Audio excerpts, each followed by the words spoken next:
2024 के लोकसभा चुनाव से कुछ महीने पहले मध्य प्रदेश, राजस्थान और छत्तीसगढ़ के विधानसभा चुनाव में भारतीय जनता पार्टी की शानदार जीत ने पार्टी के लिए आगे की राह आसान कर दी है। वहीं ये सवाल कि क्या बीजेपी को हराया जा सकता है, क्या मोदी का कोई विकल्प हो सकता है, इसका जवाब पहले से ज्यादा कठिन नजर आता है। आज की इस हैट्रिक ने 24 की हैट्रिक की गारंटी दे दी है। हालांकि इन तेलंगाना में जीत के साथ कांग्रेस दक्षिण भारत में और मजबूत हुई है, लेकिन लोकसभा के सीटों के लिहाज से हिंदी भाषी राज्यों में उसकी मौजूदगी ना के बराबर रह गई है। 4 राज्यों के चुनाव परिणामों से 2024 के लोकसभा चुनाव को लेकर क्या संकेत दिखाई दे रहे हैं, समझने की कोशिश करते हैं। मध्य प्रदेश, राजस्थान और छत्तीसगढ़ के चुनाव परिणाम इस ओर इशारा करते हैं कि ब्रांड मोदी और मजबूत हुआ है। तीनों ही राज्यों में बीजेपी ने मुख्यमंत्री का चेहरा घोषित नहीं किया था,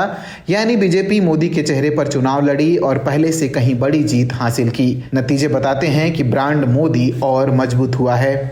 जहां दूसरों से उम्मीद खत्म होती है, वहां से मोदी की गारंटी शुरू होती है। नरेंद्र मोदी जी खुद वहां पर चुनाव प्रचार कर रहे थे, कोई चुनावी चेहरा नहीं था, सीएम का चेहरा नहीं था, तो जनता ने उन पर विश्वास जताया, इसमें कोई दो राय नहीं है। हालांकि सच ये भी है कि कोई चुनाव सिर्फ एक व्यक्ति के भरोसे नहीं जीता जा सकता, लेकिन मोदी ने आगे बढ़कर चुनाव अभियान का नेतृत्व किया और लोगों ने उन पर भरोसा जताया।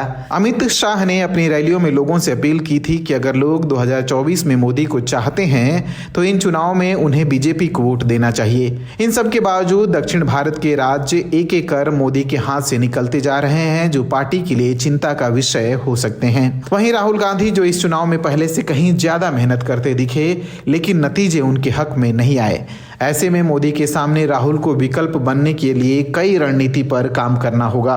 2024 में बीजेपी को सत्ता से हटाने के इरादे से 28 विपक्षी दलों ने इंडिया नाम से गठबंधन बनाया, लेकिन इन चुनाव में गठबंधन कहीं नजर नहीं आया। जानकारों का कहना है कि 3 राज्यों में कांग्रेस की हार से गठबंधन में उसकी भूमिका बड़े भाई वाली नहीं रही। गठबंधन में शामिल क्षेत्रीय दल सीटों और प्रधानमंत्री के चेहरे को लेकर पहले से ज्यादा मोल भाव की स्थिति में होंगे। कांग्रेस को भी थोड़ा दिल बड़ा करके एक इंडिया गठबंधन की सामूहिकता के प्रति संवेदनशील होना होगा। राजनीति पर करीब से नजर रखने वाले कुछ लोगों का मानना है कि अगर कांग्रेस मजबूती से आती तो परेशानी बढ़ सकती थी, लेकिन हार के बाद गठबंधन की पार्टियों को एहसास होगा कि उन्हें पहले से ज्यादा एक दूसरे की जरूरत है।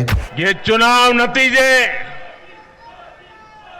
कांग्रेस और उसके घमंडिया गठबंधन के लिए भी बहुत बड़ा सबक है। सबक यह है कि सिर्फ कुछ परिवारवादियों के मंच पर एक साथ आ जाने से फोटो कितनी अच्छी निकल जाए, देश का भरोसा नहीं जीता जाता।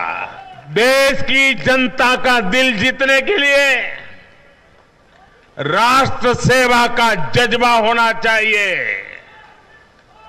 और घमंडिया गठबंधन में रत्ती भर भी वो नजर नहीं आता है। नतीजों से ये अनुमान लगाया जा रहा है कि 2024 में मोदी को सत्ता से हटाना बहुत मुश्किल होगा। विपक्ष को नई रणनीति पर काम करना होगा।